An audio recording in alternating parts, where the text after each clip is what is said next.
Olá pessoal, hoje vamos falar sobre gerenciamento de arquitetura de computadores.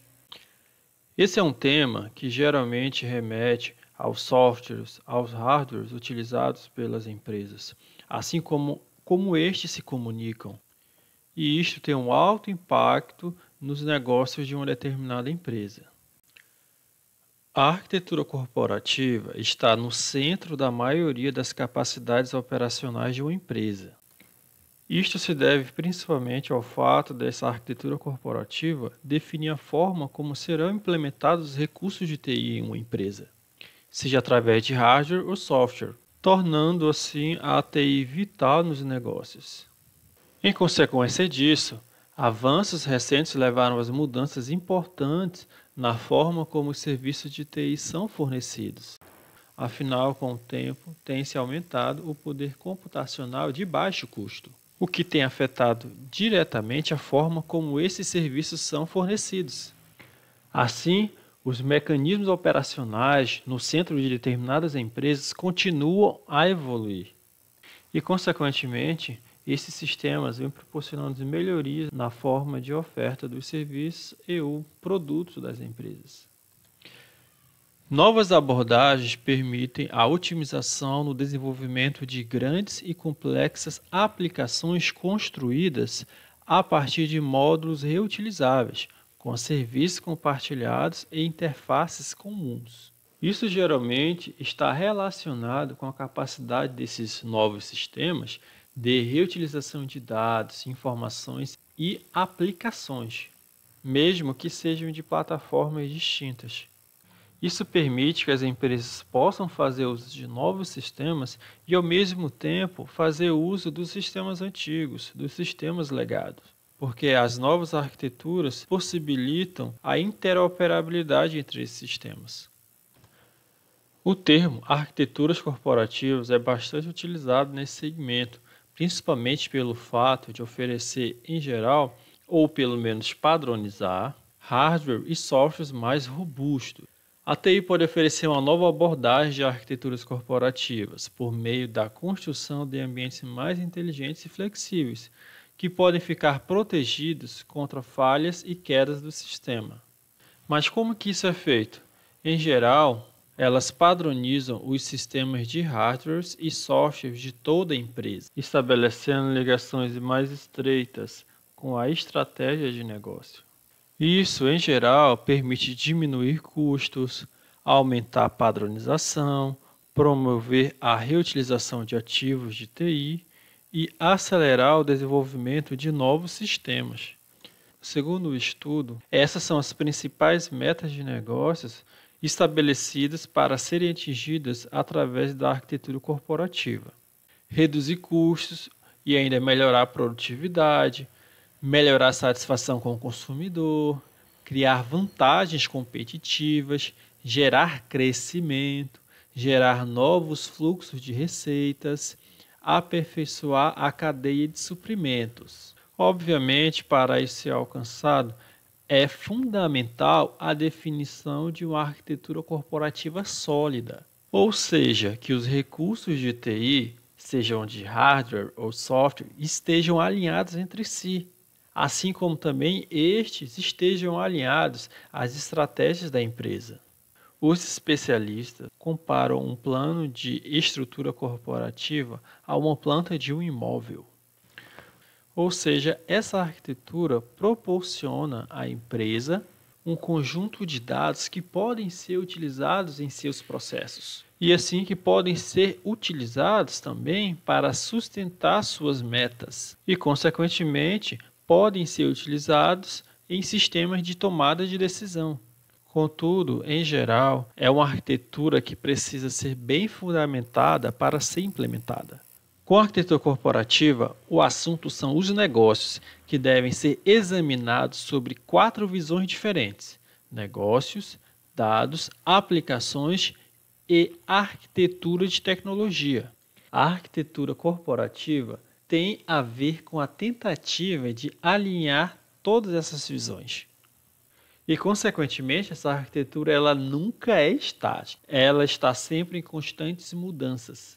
Nesse contexto, temos ainda o arquiteto corporativo, que é uma pessoa fundamentada em tecnologia, fluente em negócios, que oferece a importante ponte entre a TI e os negócios. Ele é o profissional que vai alinhar os objetivos da empresa à arquitetura. Ele define como que os serviços vão executar, ele que define como que as aplicações vão se integrar, assim como também a infraestrutura que será utilizada para a implementação e também como que as informações vão ser armazenadas, como que elas poderão ser recuperadas e assim por diante. Nesse contexto, podemos ainda dividir a arquitetura corporativa em três componentes. A arquitetura da informação, que identifica onde e como as informações importantes, como o registro de clientes, serão mantidos e protegidos. Há também a arquitetura de infraestrutura. Ela vai definir equipamento de hardware, softwares e telecomunicações que, quando combinados, fornecem a base para sustentar as metas da empresa. E, por último, a arquitetura de aplicação, que vai determinar como os aplicativos vão se integrar, vão se relacionar. Bom, a arquitetura da informação, como já foi mencionado, ela vai identificar onde e como as informações importantes serão mantidas e protegidas. Isso é fundamental porque uma única falha na forma como essas informações são guardadas ou ainda restauradas podem custar a uma empresa mais do que somente tempo e dinheiro.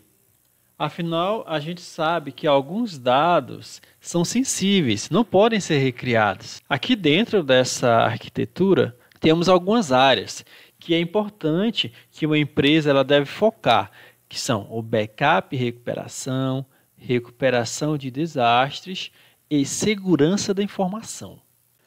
Então, essa arquitetura na prática, ela vai definir como que essas informações serão guardadas, as informações de uma empresa, através de um backup e recuperação. Vai definir ainda os mecanismos da segurança da informação para acessar esses dados.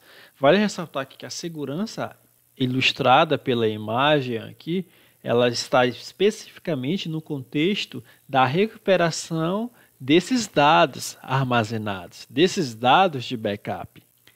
E por último, temos ainda a recuperação de desastre, que vai definir as estratégias de uma empresa para continuar funcionando ou ainda recuperar as informações em caso de catástrofes. Bom, o contexto de backup ele é conhecido por vocês, mas no que diz respeito ao backup no contexto da arquitetura da informação, ele não se limita somente à cópia dos dados, à cópia do conjunto de informações, mas também à cópia do próprio sistema. E, consequentemente, a recuperação ela remete a esse mesmo conceito, ou seja, a possibilidade de recuperar as informações perdidas, assim como também a própria aplicação. O próprio funcionamento da aplicação pode ser restabelecido em caso de alguma falha ou algum acidente. E conforme vocês sabem, a forma como esse backup e essa restauração ela ocorre, ela pode acontecer, é bastante variada. Vai desde CDs, DVDs, até armazenamento dessas informações em nuvem. Aí o mecanismo de armazenamento desse backup e, consequentemente, da recuperação deste vai depender dos objetivos de uma empresa, assim como também a frequência com que este pode ser feito. Vai ser um backup diário? Vai ser um backup de hora em hora? Vai ser um backup semanal, uma vez por mês? É claro que quanto mais sensível é a informação a ser guardada, maior é a necessidade de realizar esse backup com frequência. Nesse contexto de backup e recuperação, temos ainda as técnicas para ajudar em caso de falha no sistema, que são tolerância a falhas, que remete a um sistema de computador projetado para que, caso um componente falhe, outro toma seu lugar imediatamente, sem perda de serviço. Geralmente esse termo ele faz referência aos componentes de software. Então, caso um programa ele falhe, em uma determinada operação, ele fica indisponível, imediatamente um programa secundário ele toma a frente, ele passa a funcionar para assumir aquele posto. E temos também o failover, que é mais voltado para a parte de hardware. Então, um componente, quando ele fica indisponível, ele é automaticamente substituído por um componente secundário. Então, em caso de sistemas distribuídos, em que haja, por exemplo, a queda de um determinado componente, a indisponibilidade de um determinado componente, como um servidor inteiro, um banco de dados, um processador, um pente de memória, automaticamente aquele componente que ele esteja indisponível, ele é substituído por outro componente. Esse tipo de técnica para a prevenção de falha no sistema se aplica a sistemas de missão críticas, que geralmente deve-se permanecer ligado permanentemente, como, por exemplo, o caso de sistemas utilizados no setor financeiro. Já a recuperação de desastres, como o próprio nome informa, é algo bem mais crítico. É um plano de recuperação em que o processo detalhado é definido para a recuperação de informações ou sistemas caso um desastre catastrófico, como um incêndio, furacão, inundação, terremoto ocorra. Então, organizações que possuem sedes nesses locais que são afetados por esses desastres, é fundamental que eles tenham planos para a sua recuperação. E estudos mostram que esses desastres têm aumentado em todo o mundo. E, em geral, esse plano deve levar em consideração uma série de fatores, como, por exemplo, as informações de backup. Empresas, por exemplo, que armazenam os backups na própria sede, digamos que em discos, em DVDs armazenados em uma gaveta em determinado quarto. Se aquela localidade toda sofreu um incêndio, não só a arquitetura de informação, não só a empresa perderá os componentes de TI, como também o backup que está nas próprias instalações da empresa.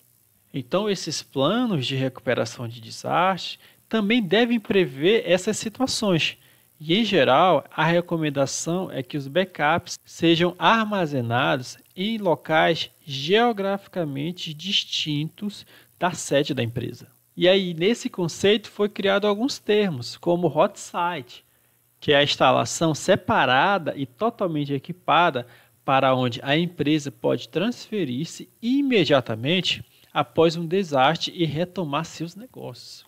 Então, empresas que geralmente devem se manter seus serviços em pleno funcionamento, na ocorrência de um determinado desastre, o plano prevê a mudança dos equipamentos, dos funcionários para um outro local para que a empresa continue seu funcionamento.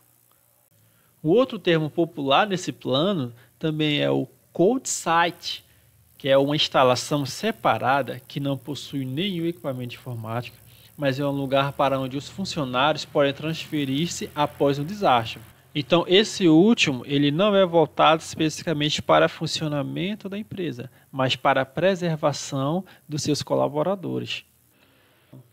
Essa figura apresenta uma curva de custo de recuperação de desastres e mostra o ponto ideal para a recuperação de desastre em termos de custo de tempo. É justamente no cruzamento do custo para uma empresa se recuperar do desastre, assim como também o custo em que ela está pagando pelo tempo que ela fica indisponível tecnologicamente. Então, é fundamental levar em consideração uma série de fatores, como o custo por cada unidade de tempo que a empresa paga pelo fato dela ficar indisponível em razão daquele desastre, assim como também o custo pela perda das informações e tecnologia dentro de cada departamento.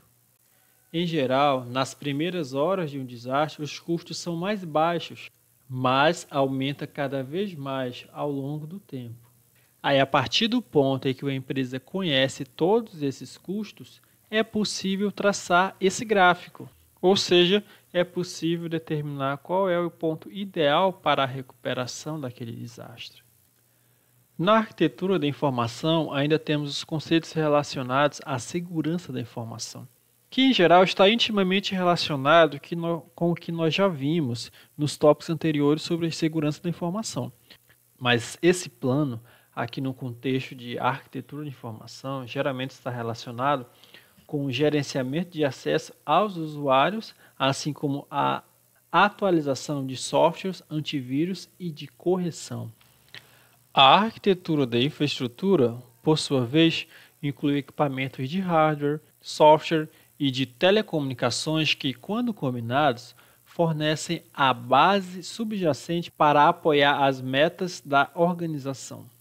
Ou seja, é o conjunto de recursos físicos ou lógicos que fornecem o suporte para o funcionamento da organização. E tem como característica o uso de flexibilidade, escalabilidade, confiabilidade, disponibilidade e ainda desempenho. Essas características são fundamentais para o funcionamento eficiente dessa arquitetura e, em geral, alia as necessidades de mudanças ao desempenho dos sistemas e do próprio negócio. A flexibilidade trata sobre a flexibilidade dos sistemas para atender todos os tipos de mudanças nos negócios. Podemos ter como exemplo empresas que trabalham no segmento regional. Essas precisam estar adaptadas às futuras mudanças da expansão do mercado, para o mercado nacional, para o mercado internacional e assim por diante. Então, essa arquitetura ela precisa ser flexível o suficiente para proporcionar essas mudanças. Outra característica é a escalabilidade, que se refere a quanto um sistema pode se adaptar em caso de grande demanda. Ou seja, a arquitetura de infraestrutura precisa estar preparada para um possível aumento de demanda. Aí tem vários fatores que podem ser avaliados, que vão desde falta de espaço em disco até uma desaceleração da velocidade de operação. Este último, em particular, ele pode ser presenciado por muitos alunos anualmente, durante o período da realização das inscrições do Enem, onde perceptivelmente os sistemas não estão preparados durante o aumento da demanda de acessos à plataforma de inscrição durante um curto período de tempo. Há ainda a confiabilidade, que garante que todos os sistemas estejam funcionando corretamente e fornecendo as informações precisas. Esse é um ponto fundamental e está relacionado, inclusive, às métricas de TI. Então, é fundamental que as informações fornecidas pelos sistemas sejam confiáveis, pois pode colocar em risco a tomada de decisão da empresa. E a disponibilidade, que indica a quantidade de tempo que os sistemas podem ser acessados pelos usuários, ou seja, quanto tempo o serviço ele fica disponível. Para serviços baseados na web, por exemplo, baseado na internet, não é um bom negócio que um sistema, como por exemplo um e-commerce, como uma loja de varejo como a Amazon, não é nada conveniente que esse sistema ele fique indisponível nem mesmo por alguns minutos, pois como consequência poderá haver prejuízos para a empresa. Então as empresas que trabalham principalmente pela internet, elas investem pesadamente nos recursos de tecnologia para garantir uma alta disponibilidade de seus serviços na rede. E por fim temos o desempenho, que mede a rapidez com que um sistema executa uma transação. Em geral, essa característica está relacionada aos componentes de hardware e pode ser afetado por um outro conjunto de fatores. É fundamental que uma organização garanta um bom desempenho de seus serviços, pois em caso de compra via internet, por exemplo, um cliente irá esperar apenas alguns segundos para que um site retorne um pedido, antes dele desistir e passar para outro site. E temos a arquitetura de aplicação, que determina como os aplicativos integram-se e relacionam-se entre si. Essa arquitetura pode ser dividida em serviços web e ainda serviços abertos, e tem proporcionado novas formas para projetar arquiteturas corporativas mais ágeis e responsivas. O mais popular dele, serviços web. Ele contém recursos que utilizam a própria web, seus protocolos e entre outros recursos para possibilitar o compartilhamento de dados e serviços de diferentes aplicações. Logo, em geral, estão intimamente relacionados com o conceito de interoperabilidade. Imagine, por exemplo, que eu tenho aqui um sistema de remessa, um sistema de transporte. Esse primeiro sistema aqui na linguagem PHP. Esse segundo sistema aqui na linguagem Java. Apesar deles terem o mesmo ancestral, eles possuem sintaxe diferente, formas de comunicação diferentes. Como é que essas duas aplicações vão integrar-se para fornecer o seu serviço para o cliente? Porque esse de remessa aqui, por exemplo, ele pode ser um sistema legado, um sistema antigo da empresa. E é fundamental, em muitos casos, que ele permaneça em atividade. Já o sistema de transporte pode ser um sistema mais recente, um sistema novo. Mas como garantir a integração entre esses sistemas, de forma que o cliente possa ser beneficiado?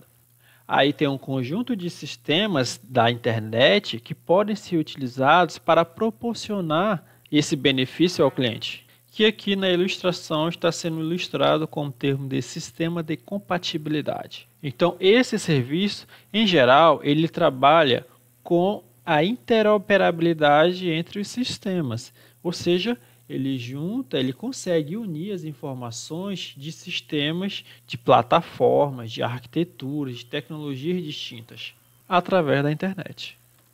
E, obviamente, antes do serviço web, as organizações tinham problemas de interoperabilidade, que é a capacidade de dois ou mais sistemas de plataformas diferentes compartilharem dados e recursos.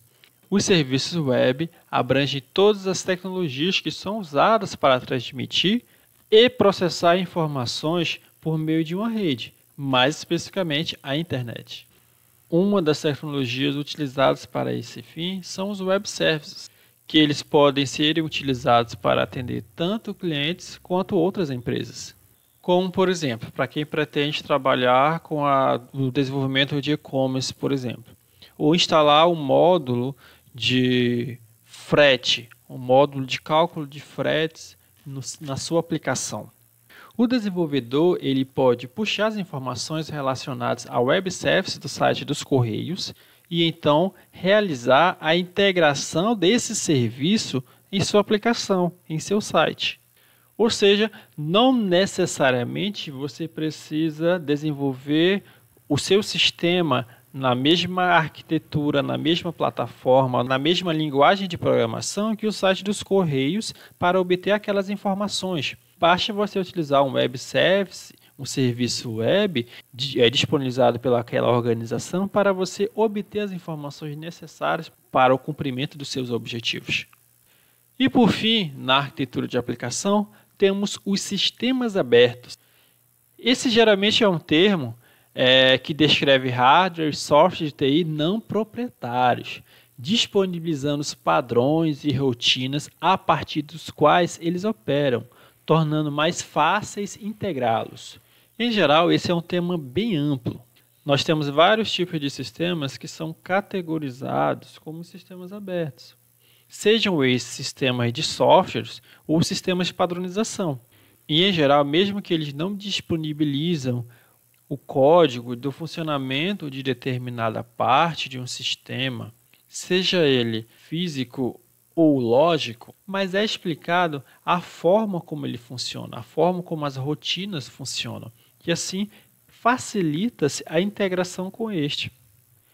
Nesse contexto, também existe um outro termo que é chamado de código aberto, que se refere a qualquer programa cujo código-fonte é disponibilizado para uso ou modificação no momento que os usuários ou desenvolvedores aprovarem o ajuste. Então, esse último ele vai até além que o anterior, porque os sistemas abertos ele disponibilizam a forma de funcionamento, descreve algumas características, mas o código aberto não faz somente isso. Ele disponibiliza, inclusive, o próprio código para realizar implementação, modificações nos sistemas de software. Como mencionei, esse é um tema bastante amplo, mas por hora não faz parte dos objetivos desta aula. Obrigado, pessoal. Se tiverem alguma dúvida, me procurem. E atenção, a prova será na próxima semana. Então não deixem de fazer as atividades até o próximo final de semana.